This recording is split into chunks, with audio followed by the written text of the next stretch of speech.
Este proyecto básicamente consiste en realizar el diseño de cercha para una cubierta en estructura metálica de una bodega. El lote se encuentra ubicado en la calle 163 con autopista norte o carrera 45 en el barrio Toberín, situado en la localidad de Usaquén, Bogotá. Esta es la imagen del lote predestinado para este proyecto. Las dimensiones de la bodega, estas son de 49,4 por 19,6 metros. Aquí se aprecia la imagen satelital del terreno con la delimitación de lo que vendría siendo la bodega. Este justamente es un boceto de la bodega donde se aprecia la estructura de la cubierta de cerchas o con cerchas y el tejado de esta misma. En cuanto a los materiales para el diseño de la cubierta, teniendo en cuenta las especificaciones del proyecto, donde la carga es de 0,3 kN sobre metro cuadrado, se decidió escoger un tipo de teja hecho en UPVC, es decir, un PVC sin plastificantes. La teja tiene forma romana o tipo S, con unas dimensiones nominales de 46 por 30 centímetros y un peso aproximado de 3 kilogramos por unidad y a su vez 10 unidades por cada metro cuadrado. Aquí vemos justo la teja que se acabó de mencionar. Por otro lado, la especificación de las cargas para las correas es de 0,15 kN sobre metro cuadrado, las cuales teniendo en cuenta el espacio entre correas, que para este caso, por el diseño planteado, es de 1,5 metros, se dice que el tamaño nominal de la carga del perfil debe ser aproximadamente de 15 libras sobre pie. Por eso, para este caso, el perfil que se escogió fue W10 por 15.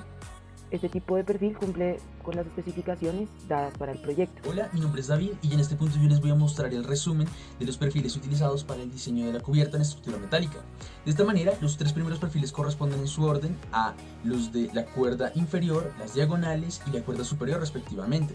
En la cuerda superior se suman 10 perfiles extras que son los elementos de fuerza cero, y de allí en adelante tendremos los perfiles utilizados para las demás verticales. Se utilizan diferentes perfiles, pues no solo se buscaba cumplir con la resistencia de diseño cercana a la de la carga que cada elemento soportaba, sino además evitar el pandeo local y una relación de esbeltez mayor a 200. De esta manera, también tomar en cuenta que salen 10 cerchas para toda la cubierta y por tanto la suma de todos los elementos nos dará un total de 530. Bueno, y en este caso les vamos a explicar básicamente cuáles fueron las ventajas y desventajas consideradas para la selección de la cercha. Se toman en cuenta tres aspectos: la cantidad de elementos de fuerza cero, la cantidad de elementos de tensión y compresión y la utilidad según la longitud del claro. De esta manera, este es el plano de la cercha tipo Howe con su vista en planta. De todas las vistas en planta, decir lo siguiente, y es que la información más importante es la longitud del claro y la longitud entre las cerchas, que para todos los casos será la misma, de 19.6 y 4.94 metros respectivamente. Esto quiere decir que en todos los diseños de cubiertas se tendrán siempre 10 cerchas en total. De la tipo Howe, decir que su inclinación fue de 21 grados, la distancia entre correas de 1.5 metros, que solo se tiene un elemento de fuerza cero que es esta vertical central. Todos los elementos de la cuerda inferior y las diagonales trabajan a tensión, mientras que los demás elementos a compresión. Luego tendremos la vista en planta de la cercha tipo Pratt. De decir que su inclinación fue de 22 grados, la distancia entre correas de 3.53 metros, que tendremos dos elementos de fuerza cero que serán estas verticales a los extremos, en este caso la cuerda inferior, y las verticales serán las que trabajen a tensión, mientras que los demás elementos a compresión. Ya luego de la tipo abanico tendremos entonces su vista en planta. De decir que la inclinación fue de 27 grados, la longitud entre correas siempre fue diferente y que la cantidad de elementos de fuerza cero depende de cómo estos se dispongan entre sí. Para esto, para la comparación, tendremos la tabla 2, que resume todos estos aspectos. Decimos respecto a los elementos de fuerza cero que lo mejor es que haya menos. ¿Por qué? Porque a mayor cantidad de elementos de fuerza cero, mayor será la carga que tengan que soportar los demás elementos. Buscamos que todas las piezas metálicas dentro del entramado de la cercha estén trabajando. En este sentido, gana el abanico. Respecto a la cantidad de elementos, consideraremos la cantidad total de elementos y también la comparación entre la cantidad de elementos a tensión y compresión en cada caso. Diciendo que lo que buscamos es que haya menos elementos a compresión en comparación con la tensión. ¿Por qué? Porque como sabemos, uno de los principales problemas de las estructuras metálicas es el pandeo. Entonces buscamos que haya menos a compresión. Ahora, respecto a la cantidad de elementos totales, es decir que entre más seccionada esté la cercha, menor será la longitud de las piezas metálicas que se necesita. Y a menor longitud, menor relación de esbeltez, lo cual también está relacionado pues, a los problemas con pandeo, ¿verdad? En este orden de ideas, digamos que la ganadora sería la Sercha tipo Howe. Y respecto a la utilidad según la longitud del claro, decimos que las ganadoras serían la Howe y la Pratt, pues el claro tuvo una longitud de 19.6 metros. De esta manera y finalmente se escoge la Sercha tipo Howe como la ganadora. Respecto al avalúo de cargas, decir entonces que se trabaja con esta combinación que se especifica aquí abajo en la NSR10. Esta considera la carga muerta de granizo y otras, pero esas otras pues dan 0, porque no vamos a considerar dichos aspectos, solo la muerta y de granizo. De esta manera la muerta se conforma por el peso de las tejas y las correas. Aquí tendremos el peso por unidad de área en kilopascales para cada una de ellas. Se selecciona 0.5 para el granizo, pues el ángulo de inclinación de la Sercha tipo Howe es mayor a los 15 grados. A continuación se calcula la carga mayorada por unidad de área, que nos da como resultado 1.34 kilopascales. Estas cargas que se calculan en esta tabla se relacionan a las cerchas intermedias, es decir, aquellas a las que les llegan 2 largueros. Estas son la situación más crítica, pues van a ser las que soporten mayores cargas. Las cerchas a los extremos solo pues, se relacionan con un larguero. De esta manera entonces para las cerchas intermedias tendremos que la carga sobre nodos intermedios pues será por unidad de longitud multiplicando la de unidad de área por el espacio entre largueros, ¿verdad? Y luego la carga puntual será multiplicando dicha carga por unidad de longitud por el espacio entre las cerchas. Pero también tendremos una carga sobre nodos extremos, que son aquellos nodos cuya correa no tiene un área aferente que se relacione con la dimensión de los 1.5 metros entre correas, sino por la mitad de esta longitud. Por tanto, tenemos una carga puntual de la mitad de la carga sobre nodos intermedios. En cuanto al análisis de fuerzas, acá se ve un esquema de las cargas que actúan, en la que se puede decir que la estructura es estáticamente determinada, ya que tiene un apoyo simple o articulado, el cual se encuentra en la parte izquierda, en el nodo A, y otro tipo patín o rodillo, el cual se encuentra en la parte derecha, en el nodo O. La carga distribuida propuesta para la cubierta se convirtió en cargas puntuales para poder determinar las fuerzas internas. Se usó el método de los nodos para calcular las fuerzas que soportan los elementos de la cercha y también poder establecer si dichas fuerzas tensionan o comprimen estos elementos. Ahora, para los cálculos de las reacciones en los apoyos, como se asume que la estructura está totalmente en reposo, las componentes tanto Fx como Fy se igualan a 0.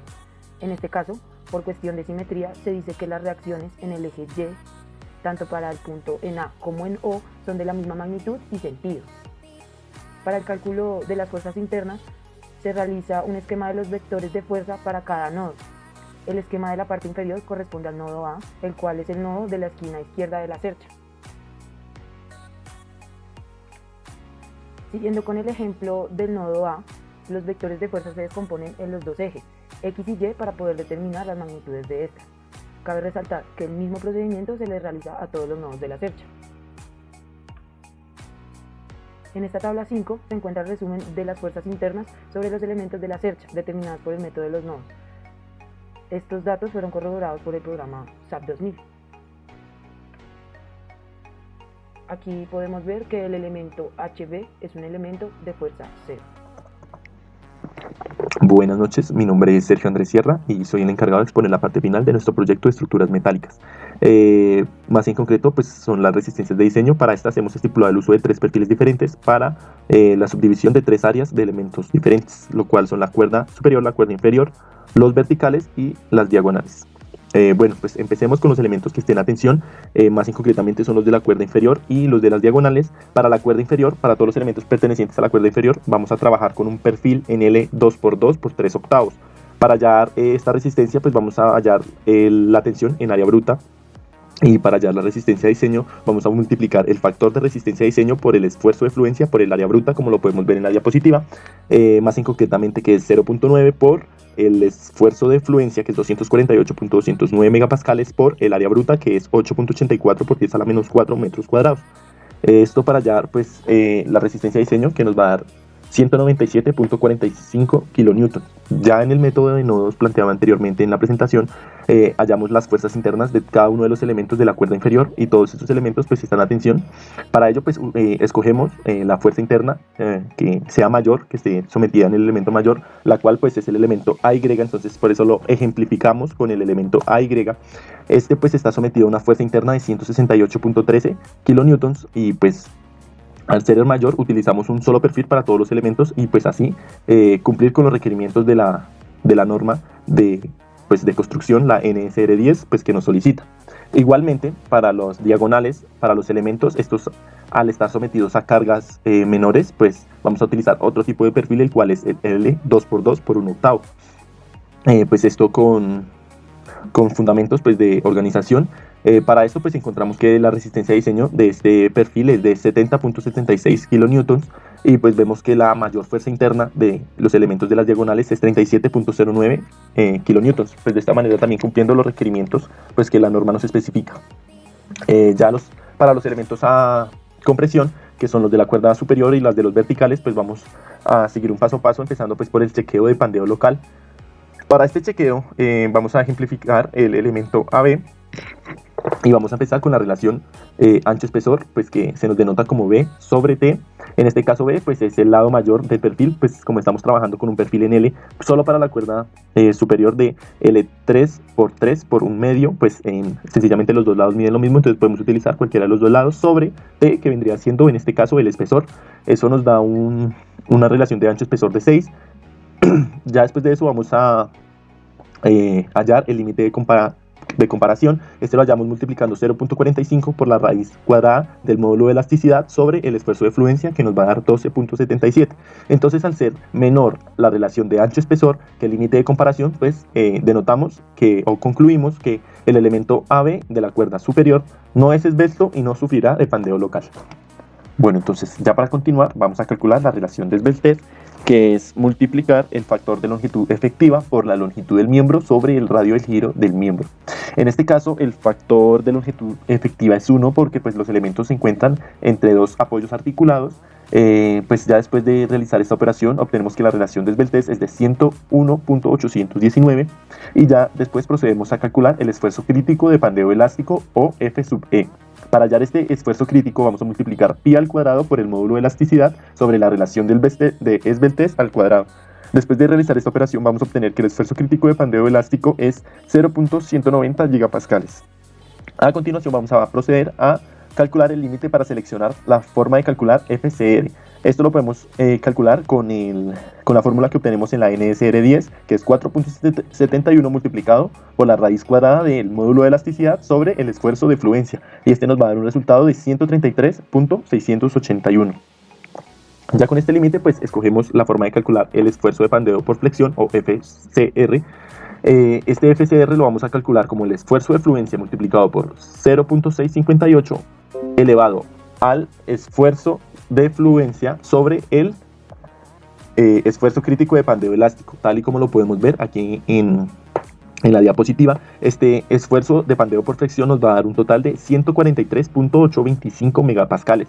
Y pues ya para calcular la resistencia al diseño, sencillamente vamos a multiplicar el área bruta de nuestro perfil por el esfuerzo de pandeo por flexión por el factor de reducción de resistencia, para hallar que tenemos una resistencia de diseño de 230.47 kilonewtons.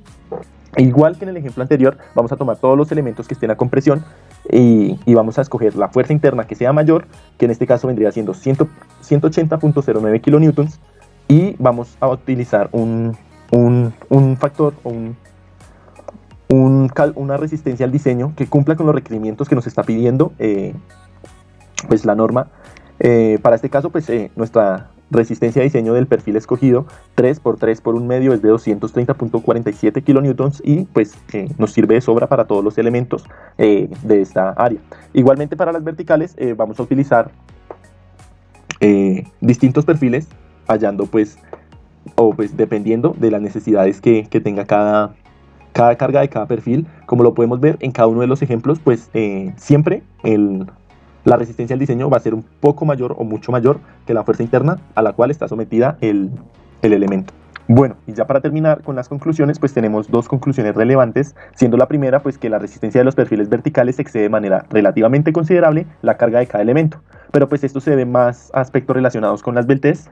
Y como la segunda conclusión, pues tenemos que pues el objetivo era evitar pues la necesidad de seleccionar perfiles robustos, aumentando la cantidad de elementos y pues disminuyendo sus longitudes. Ya para pues terminar, aquí están las referencias del trabajo.